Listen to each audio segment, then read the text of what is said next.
بسم الله الرحمن الرحيم. السلام عليكم ورحمة الله وبركاته. Inshallah, welcome again. Today we are in page 65. Let's dive into it. So we're still continuing with the mad bil alif, prolonging or elongating or stretching a letter using an alif. And remember we said read the blacks, then the reds, then join them, and then repeat the word 3, 5, 10 times until you feel it's easy, because most of them they look alike. So we have the first one here. Aka, biro, akabiro, حلا لم ألف حلا إلو حلائل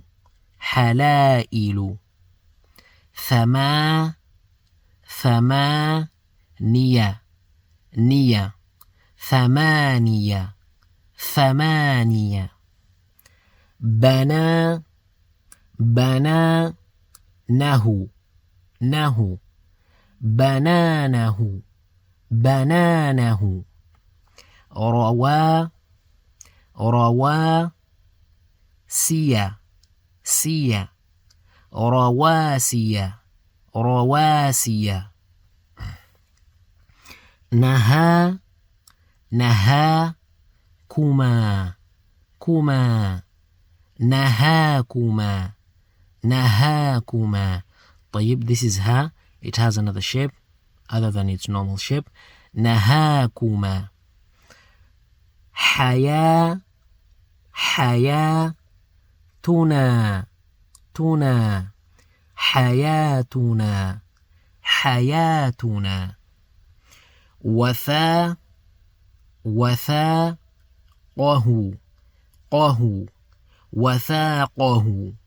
وثاقه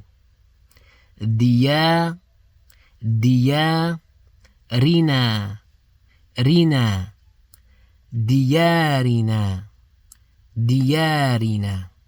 طيب, let's continue to this last one here.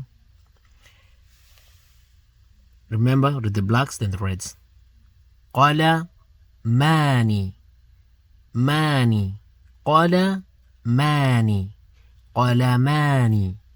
قلمان 2 pens.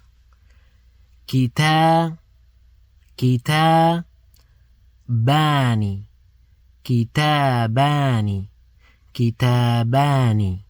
2 books. كتابان. جملان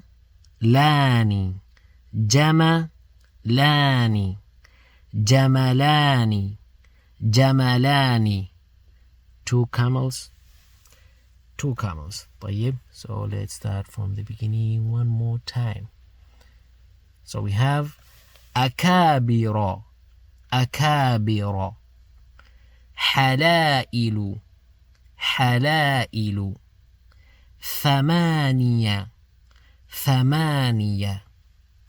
بنانه رواسي نهاكما حياتنا وثاقه ديارنا. طيب, last one here. قلمان كتابان. These two are the ones which along. كتابان. Okay, كتابان. جملان. طيب, inshallah, مع السلامة. See you in the next half. Thank you for watching. Please do not forget to share with other people, like and subscribe. Thank you.